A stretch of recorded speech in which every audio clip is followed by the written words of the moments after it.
Stay for one of his classic impressions. Vamos, papi. Is Draymond Green right that his Snapchat incident will propel him to the next level as a basketball player? What a producer contrivance. We want an excuse to talk about this story on Snapchat. Draymond Green again involved in another incident involving a package, this time his own, this time claiming again that he's been hacked, and we're talking about it as next level as a basketball player. No, he's got to mature off the court so he can stay out of these situations, but this has next to nothing to do with basketball. He continues to get in trouble off the court. First of all, congratulations, for we've all lived long enough to see the phrase penis picture on the front page of ESPN.com. Now, with Draymond, I would make the argument that this is not an issue of immaturity. Dude hit the wrong button. At some point, people are going to have to get used to the fact that in the 21st century, people do stuff like this, right? Like, look at how DeMarcus Cousins is joking with him about this in practice. We got some of this footage. Like, it's just something you're going to get laughed at about for slipping. Yeah. But it ain't the end of the world. But it keeps happening to him. He put on Snapchat that he was driving 118 miles an hour, too. That's also... Now, that's different, right? Like, that's a problem. See, here's Draymond's mistake. Draymond's mistake was that he went with the hack story to begin with. Again. Yeah, right. You can't go to the hack story. People would have respected it if he started where he closed this, which was, hey, man, I just got caught slipping. People can relate to you getting caught slipping. I just love that it's such a common part of their workday that as they train for the Olympics as the dream team, they're just sitting around shooting and talking about that little scandal you've got. Can I say something to Draymond? Sure. Hey, Draymond, you're doing it all wrong. You got to have the second account for that stuff. You know, you got to have account 1, a clean one, and account 2, a different type of account. You just got a smartphone like 2 weeks ago. Use Alden Smith's. Did Michael Bennett really need to apologize to Cam Newton for his taking the dollars comments? Michael Bennett has become the most outspoken player in the NFL. Now, over the weekend, he had some things to say at training camp about NFL players, visible NFL players, and their role in discussing issues of social change. By the way, while wearing a T-shirt that said Black Lives Matter, because Michael Bennett ain't scared. Most of the players in the NFL are black, 80% of them. But a lot of things in the NFL is so broken. You don't see a lot of great players talking about things socially, whether it's Peyton Manning, Aaron Rodgers, all these guys, they're white. They don't have to deal with the things that we deal with as black players. So here in the NFL, the greatest players are in the forefront of the movement, whether it's the CBA, whether it's things that's going on with trying to change the way, concussions. The greatest players are involved, like LeBron James and Chris Paul and all these guys. Our great players are sitting back just taking the dollars, whether it's Cam Newton, all these guys, they're not really on the forefront of trying to change what's going on. Now, see, Cam Newton was the pull quote out of this one because he threw his name in there seemingly out of nowhere. He had to apologize for that, and he should have, because he doesn't know what Cam Newton does or does not do for the community. But don't bury the lead here. His larger point about the most visible players in the NFL, and specifically mentioning Peyton Manning and Aaron Rodgers, and the fact that white guys aren't asked to do these things, that I think is a lot more interesting than what he had to say about Cam Newton. And this is one of the reasons I think this locker room is so interesting. If he wants to go after someone by name, there is someone in his own locker room he can go after by name who is taking a different side to this. Richard Sherman. He can mention him by name, and we can have an interesting discussion that I don't think either one of them would mind having. He did it last year, didn't he? Is Antonio Brown right that the Steelers should show him more money? Oh, we got some breaking news around here, Bomani. Papi is at the end of his contract. He's thinking about holding out. He's got a lot of leverage. Antonio Brown, what happened? Antonio Brown, he's at the end of his contract. Antonio Brown has got a lot of leverage, too, because the last couple of years he has had 2 of the best seasons we've ever seen from a wide receiver. But he doesn't have that much leverage because he's still under contract. And here's the thing that the Steelers, I believe, are going to do. They're going to give him a little bit of money. They're not going to give him all the leverage. They're going to do something to placate him because he's a little underpaid this year, and that way they're going to have some leverage when it comes up, and they're also going to have a happier player. Well, let's be clear, though. Antonio Brown could have a little more leverage if he was willing to stay at home. He is not willing to stay at home in this situation, so all he can really do is ask nice, but he does make a good point. If I underperform, I get cut. If I overperform, you should show me the money, and if you're 28 years old like Antonio Brown is, you got to get that money as soon as you possibly can.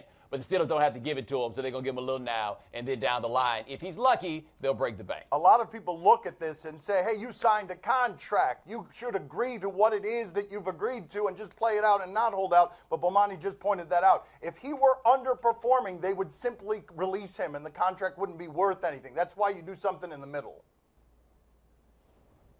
Oh, yeah. See, what are you doing? That's a man who's got leverage, brother. What are you doing? I'm not saying anything more until I get paid. That's it. We're in trouble. We are in trouble if he holds out. I think I'll be all right, though.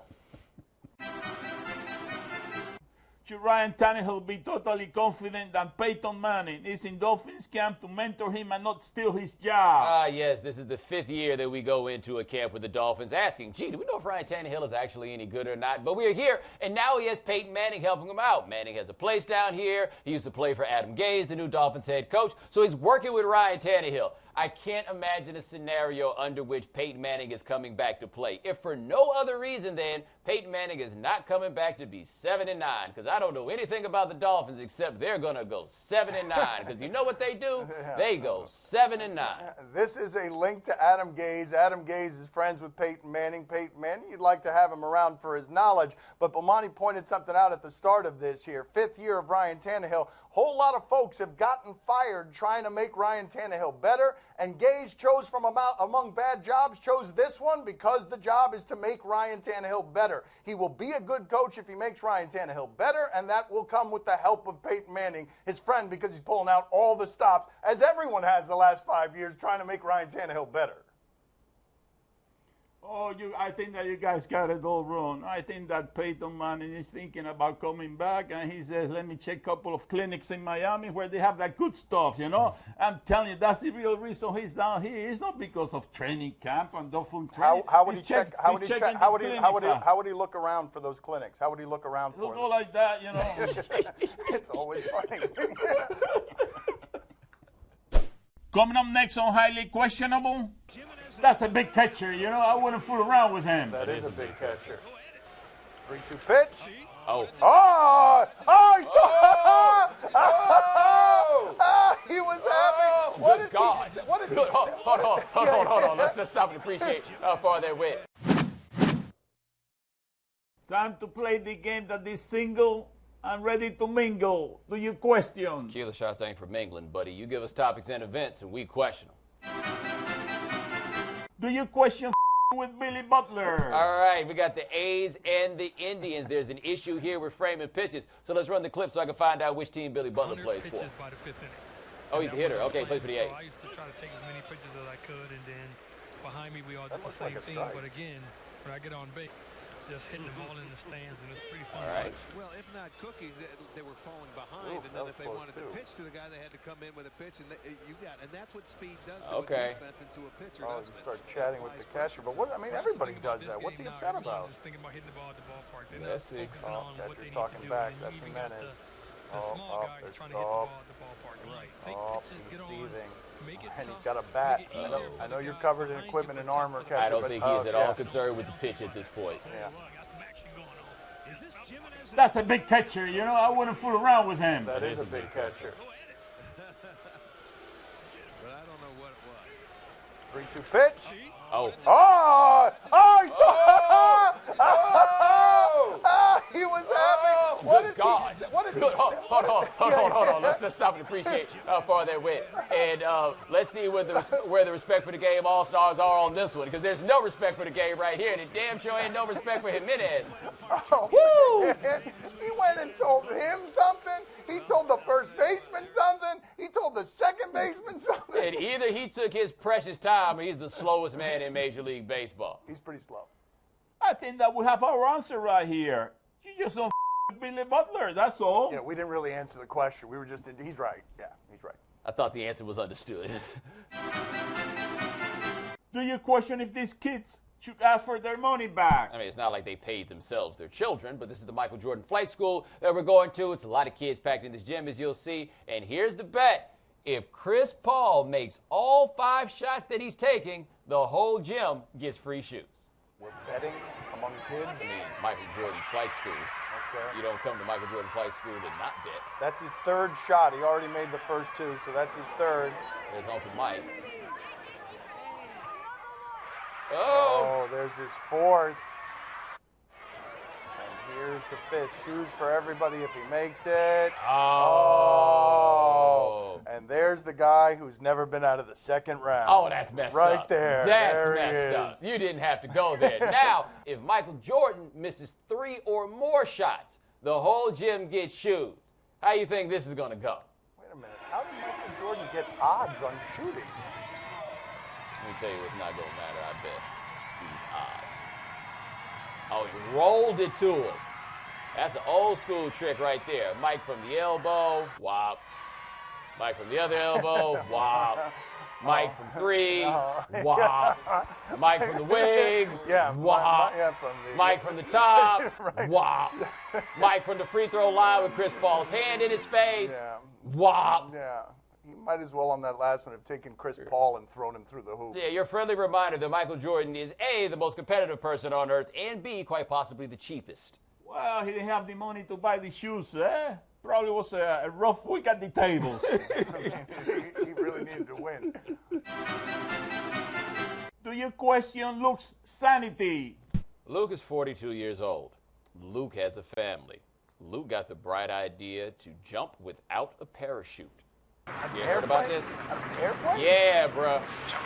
There he is. They're off. Oh, with trailers? Oh, so he's waiting for help. Oh. All there is a net. What do you mean there's a net? Now he's practicing the net flip. now. That's how he'll have to land. He'll have to land on his back. Oh, so he's just going to land in a net is what you're telling me? Affirmative. Oh, I thought these guys were going to help him by 18,000 grabbing feet, him. The No, no, oxygen no, no. mask will come off. That Like, will they're be smarter from than his him, cousin so I'm Andy assuming they Barrington. have What is the parachutes. point of Closest to it. this? I hope he makes it. I mean, I could go either way on that one. Like, I don't want to see it if he doesn't, but I mean, Man, it would be a lesson to the youth. There goes the shoots. man. Oh, now everyone Luke is else on his left. own. Yeah, because they're like, yo, we're not jumping without no parachute. On his What kind of own. moron do you think I am? You have got to be kidding me. And the crowd on the Oh, ground my looking up, God. they have a visual on So him he's right got now. no help at this point. No, it's the dumbest thing I've ever seen. Woo! I am sweating right now. Oh, Oh, he didn't make it by that much, in. dude. nah. Ooh, he Nah. caught the edge of the net. Somebody needs to be a little more careful with their protractor Woo! when they come up with one of these plans. I think the most impressive part of this is that he landed in the net and still had a wife when he got there. Yeah, she's got to divorce him right. He's got to be served with papers right there. Yeah, you can't trust this man with the kids. Yeah, serve that paper. His risk calculus is all bad. Yeah. At least he was wearing a helmet. That's something. He was protecting That's his good. head That's just a good in point case. by You my know, I father. mean, that's Just in good. Yeah, case, that's right. right. He had that That's helmet right. on in They case got the he was helmet in on. there. Boy, that was. To be clear, whatever his head was like in the first place clearly ain't that great because look what his head came up with. I'm going to jump out this plane without a parachute. If he had missed that net, that helmet would have ended up bouncing a mile into the sky. Messi, yo. Some way free breezy, yo. And tell my people smart that team in, yo. Mishko the body about the week ago. From the Clevelander Hotel on beautiful South Beach, Miami. Time for another one of my seductive interview medleys. They're not terribly seductive, but they're just some interviews that we've done over the weeks and months. Here are some of the best bits from those interviews. You're reluctant to talk about it, but yet I don't think you see the smile that's creeping on your face as you think about it. Because Yeah, there were some fun times. We did stupid stuff. All right, I'm going to admit one. Well, there may be a statute of limitations, but yes, one let's time go. Let's go. we decide we're going to go to Key West. Well, you would think from Miami to Key West is a short trip, but it's still a pretty long way. Okay, so we're going to get up early one morning and go. Well, we can't sleep. We say, okay, let's just go in the middle of the night. So we drive through the night. We get there. Long story short, we get thrown off the beach. We're trying to sleep on the beach, save money. But in the end, the very last thing we did, we went to the southernmost point of the continental United States of America. And there was a sign that actually said that. Something Beach, the most southern point in the continental United States. And somehow we decided that would look good in our apartment. And That's a landmark. We took it, we borrowed it, and we put it on top of our gremlin. We had a gremlin. And we're like, how are we going to tie this down? We said, let's take our shoelaces. So we took our shoelaces, tied it down. It lasted about 30 miles. And then we had to just jam it in the car and take it to the apartment. And we did. We placed it above our couch. And then we used to have room checks, okay? So here's Howard Schnellenberger coming in to do room check. And he sees this sign. He's like, where in the hell did you get that? That's a good Schnellenberger impersonation. Yeah, so anyway, that was just a taste of our stupidity. Hold on. What'd you tell him? What did you tell him? How did you get that? I don't know, man. We didn't have much of a good answer for him. But I can promise you that sign didn't last another 5 minutes on the wall. We were done with that. So, but it was a memory. It was a good one. It's now at Schnellenberger's house. He's got it up there. Yeah, I'm going to get indicted now or whatever.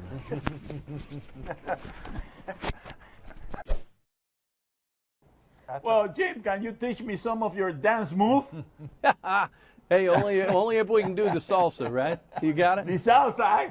I'll teach you salsa. There you go. Oh, God, you no. teach me. For the love of God. Here we go. All right, salsa. Talk about you going down the aisle. Pick All one. right. There you go. I mean, Come on, Jim. Come on, get up your seat. Go. He's not You got to move the hips. he's not moving anything. He's not moving love it, anything man. at all. This is good stuff. Strike three. See you later, Coach. See you later. Time to play the game that is the best pound-for-pound host at this table. See or no? You tell us what to watch on television tonight. We tell you if we're intrigued or not. Did we all point at Bomani? Yeah, y'all got too many pounds. On ESPN, Yankees and Mets. Wow, he said that with a lack of enthusiasm. This used to be something that people would enjoy. Subway Series, remember that? Now, here's Wilmer Flores. They're in a game recently. They're down 7-2. He hits what looks like a home run against the Rockies. Look at all the enthusiasm in the seats there. And, yeah, that fan gets in the way. Yeah, that is not a home run. It is a home run. We're going to have to review that. By the way, the Mets are down 7-2. And is that the way that, yeah, no.